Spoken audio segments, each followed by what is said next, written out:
We should have given you a better welcome on your first visit to Zion. But from what I hear, the Whitelegs beat us to it. I pray for the safety of all good people who come to Zion, even Gentiles. But we can't expect God to do all the work. The bad news is that we can't help you right now, not with everything that's going on.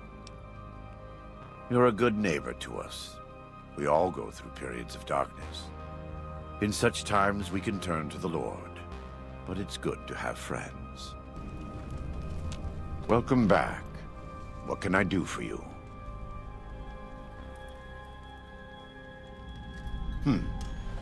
It's hard to believe.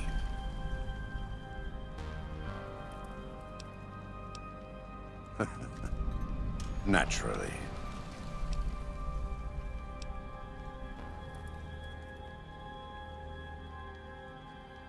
Of course, you are kind to offer.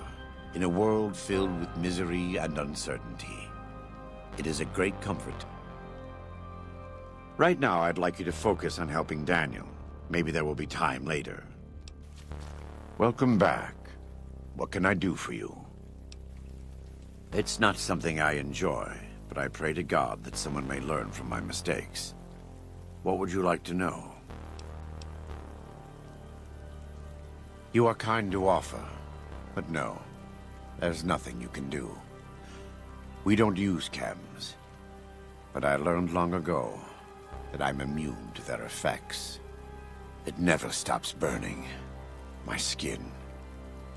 Every day I have to unwind the bandages and replace them with fresh ones. Exposing my body to the air is like living through it again. But it's better to be clean than comfortable.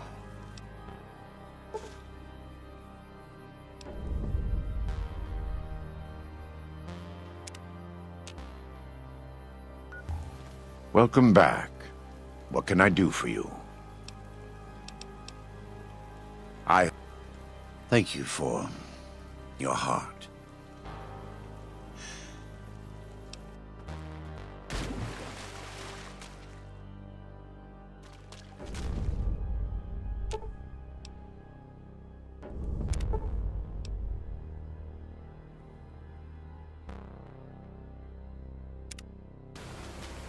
Welcome back. What can I do for you?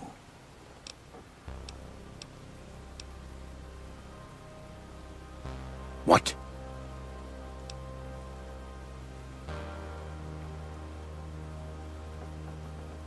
Not with everything that's going on. There are many reasons why that would be a bad idea.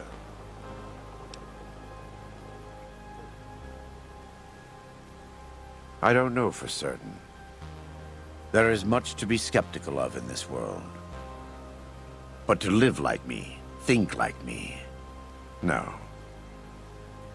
You may not be concerned over matters of faith, but this is a case where faith and practicality coincide. In any case, it's important enough to try.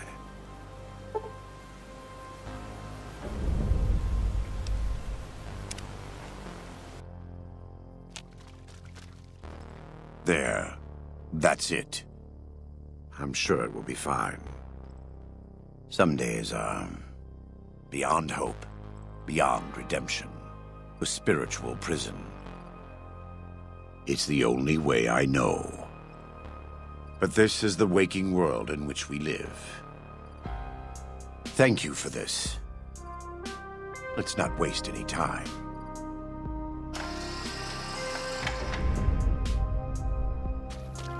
After a long and troubled life, thanks to your help and the grace of God, it's finished. Happy are those who do the work of the Lord, because I can't do it alone.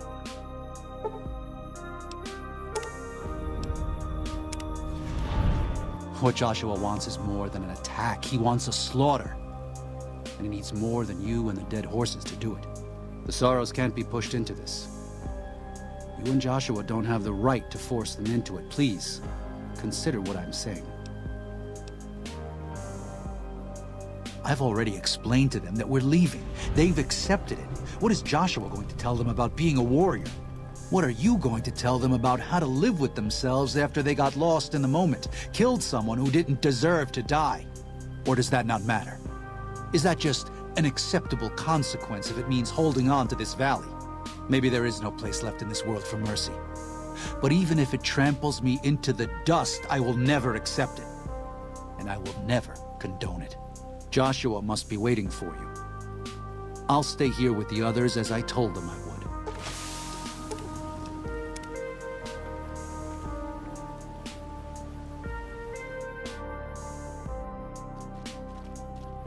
Thank you for this.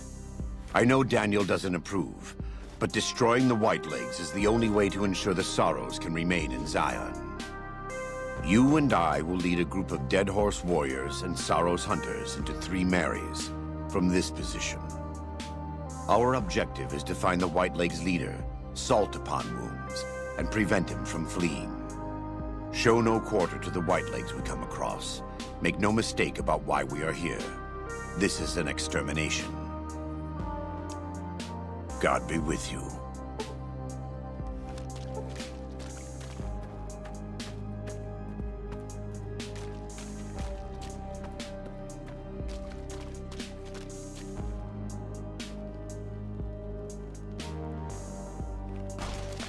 We warned you at Syracuse, and you persisted.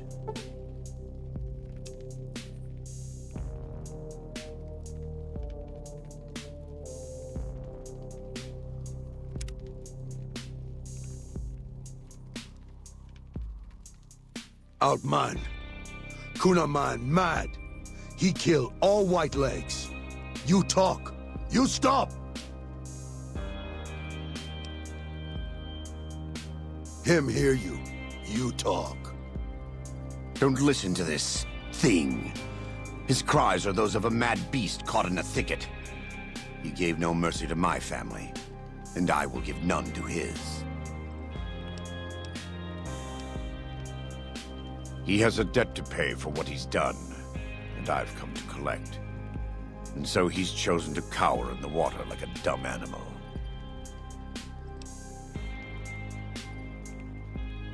I love you. I want to take from them what they took from me, from my family. In this life, I want them to suffer. I want all of them to die in fear and pain. I want to have my revenge against him, against Caesar. I want to call it my own, to make my anger God's anger, to justify the things I've done. Sometimes I tell myself that these wildfires never stop burning, but I'm the one who starts them. Not God, not them. Go. Get out of here. Go back. Back to the Great Salt Lake.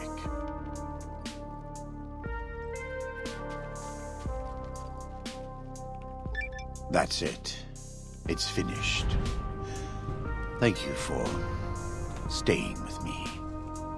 I couldn't have done this on my own. Let's go find Daniel. Tomorrow we'll be here soon. And there is much to do.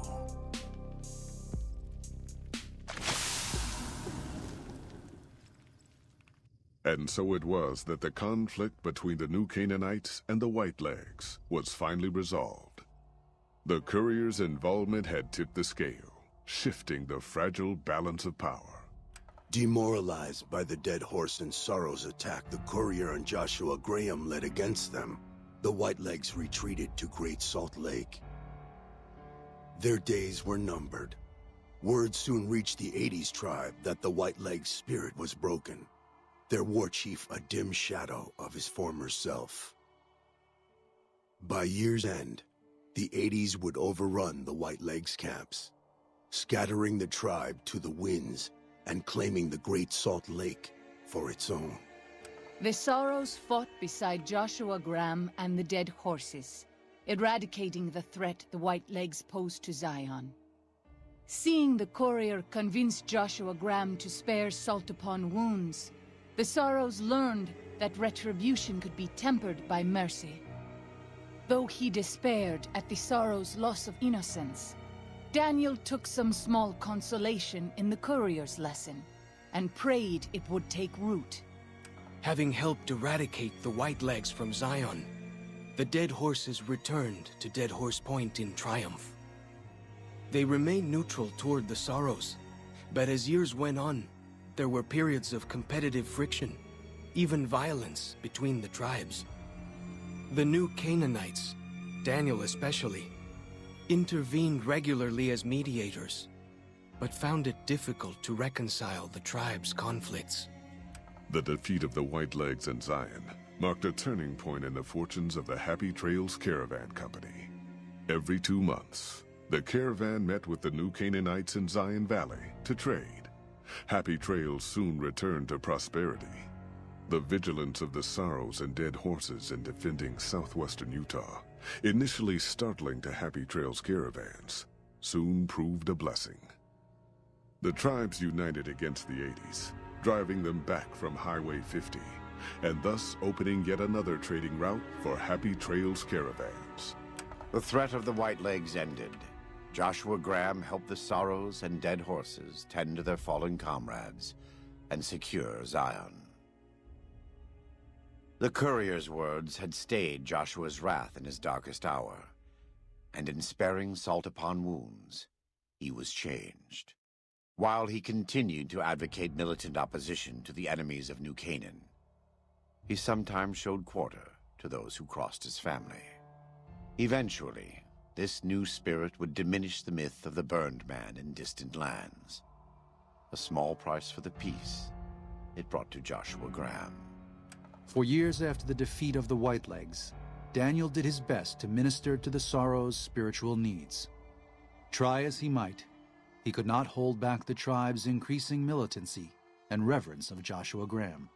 Demoralized, he returned to his family and Dead Horse Point. His failures haunted him for the rest of his days. And with that, the courier walked out of the history of the tribes of Zion and back to the gathering storm of the Mojave Wasteland.